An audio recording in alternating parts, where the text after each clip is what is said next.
ছেলে যখন বিয়ে করছে ছেলের অনেক চাহিদা, ঠিক আছে, কিন্তু আমি পারি না, কারণ আমি অনেক ছোট, তো তাই আমি ওইগুলো বুঝি না ভালো করে, যে মিলামিশাটা ওইটা কি আমি ততটা বুঝতাম না ভালো করে। তো ছেলে তো মনে করেন একদম অনেক পারে, তো আমি বুঝি না, আমি ইয়ে করি না।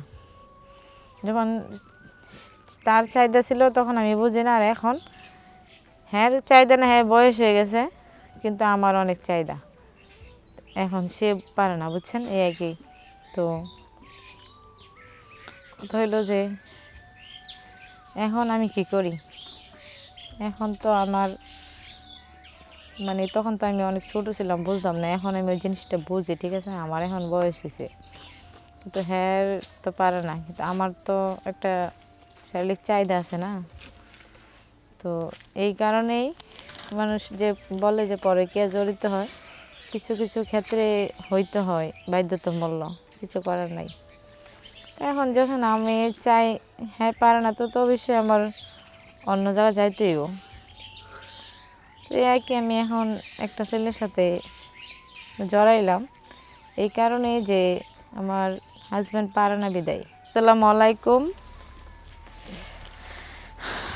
আমি রুনা আক্তার, আমার বাড়ি জামালপুর।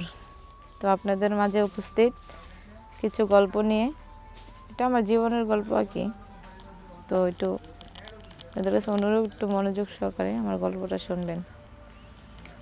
গল্পটা হলো এই যে আমি যখন অনেক ছোট, ঠিক আছে, আমার বিয়ের বয়স হয় নাই, তো আমার বাবা মা বিয়ে দিছে আমাকে।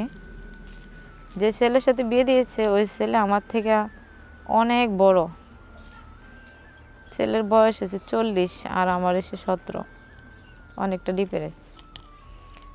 তো কথা হইলে যে আসলে প্রতিটি বাবা মার উচিত যে একটা প্রাপ্য ছেলে দেখা বিয়ে দেওয়ার,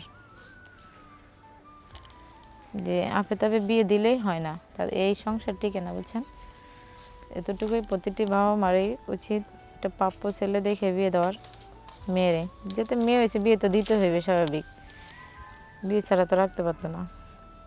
তো আমাকে যে ছেলের সাথে বিয়ে দিছে ছেলের বয়স হচ্ছে 40, আমার হচ্ছে 17 বছর।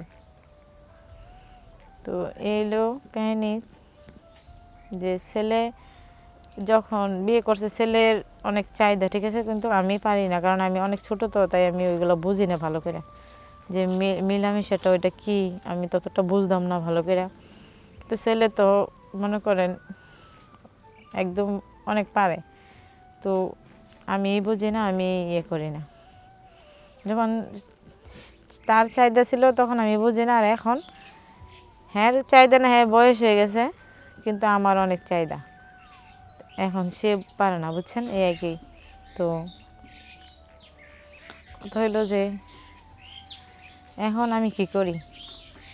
এখন তো আমার মানে তখন তো আমি অনেক ছোট ছিলাম, বুঝতাম না, এখন আমি ওই জিনিসটা বুঝি, ঠিক আছে, আমার এখন বয়স হয়েছে, কিন্তু হ্যাঁ তো পারে না, কিন্তু আমার তো একটা শারীরিক চাহিদা আছে না।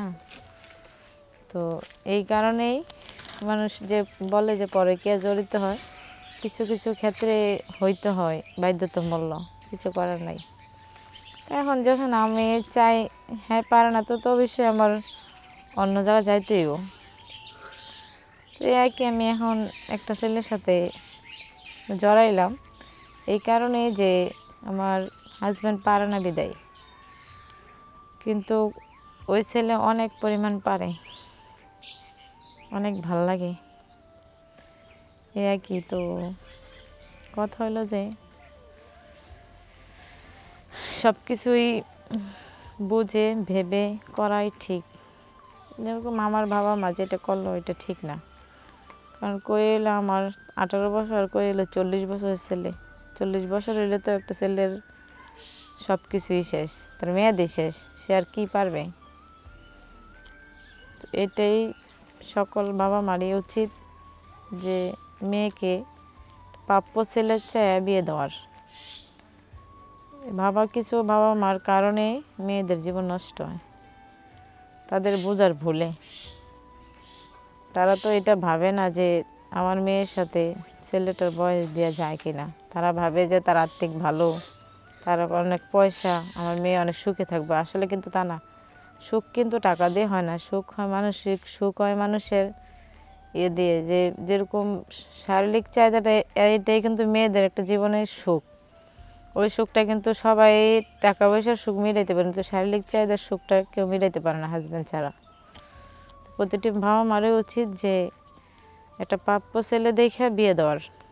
এই আর কি, যে কিছু কিছু বাবা মার কারণেই মেয়েদের লাইফটা নষ্ট হয়।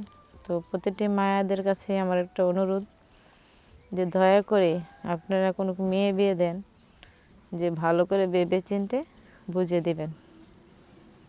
এই আর কি।